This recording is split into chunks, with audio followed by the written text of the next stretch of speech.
You'll remember in my fuel line replacement video that I forgot to order this jumper from Devon. So while the other lines are replaced and give me great confidence, this jumper over here, it's not in great condition and it's causing me quite a lot of stress. So this arrived only a couple of hours ago, but I'm going to replace it immediately.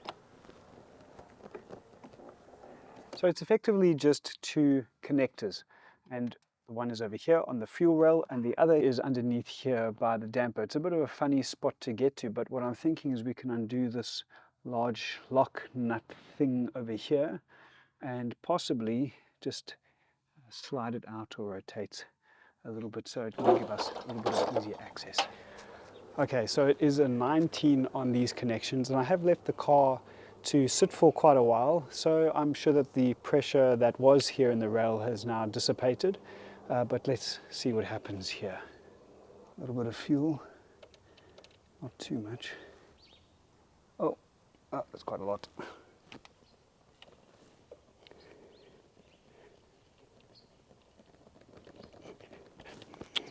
That sucks. Okay, let's keep this up there.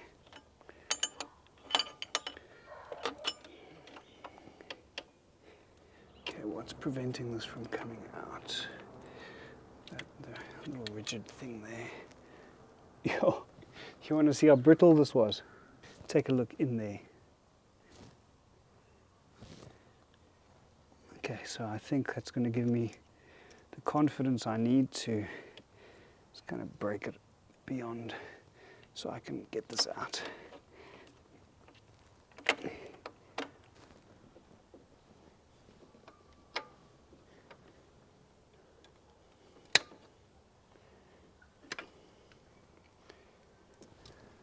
We twist. Fantastic, there we go. Finally.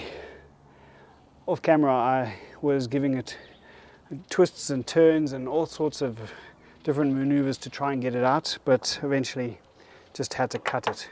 Okay, so now that it's off, it's just a case of getting this off here and then taking this. And I hope it will be a lot easier because there's no rigid piece like this one.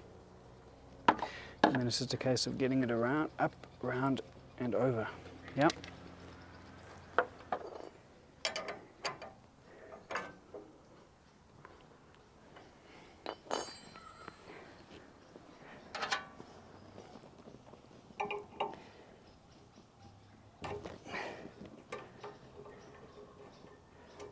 Okay, so we want it to be more or less at that angle.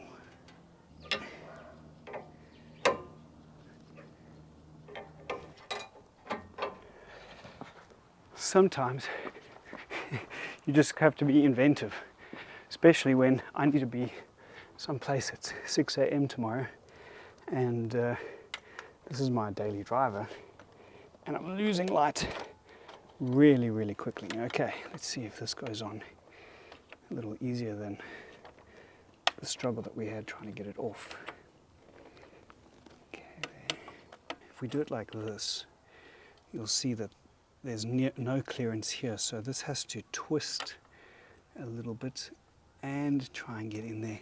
Plus there's a little notch over here, which makes it really, really challenging. You've got to work with little millimeters. There's clearance issues all around here. Come on. Come on.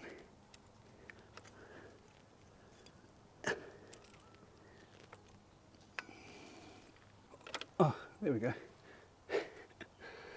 Here I'm saying it's challenging, and there it is. Nice and easy. Okay, let me show you what I'm looking at over here. So what you're seeing here is a gap, almost the perfect fitment. It's the only place and the only way that this is actually going to fit. And so it's these fine little margins that we are dealing with, but I'm really chuffed with how this has come together. Okay, I'm going to put all of this back together, and then we'll go over there, remove the DME relay, use that jumper that we created when we did the fuel pressure test way back when, and let's see if we have any leaks.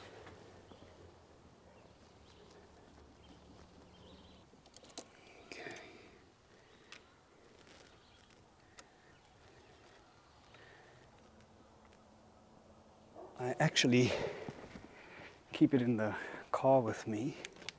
Okay, let's put this somewhere we're going to get really good view of it all. Okay.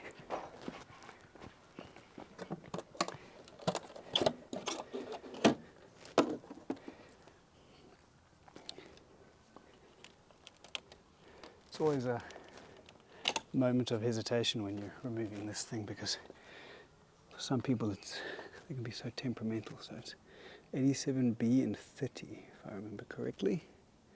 Let's listen out for it. Yeah, there we go. You can hear it.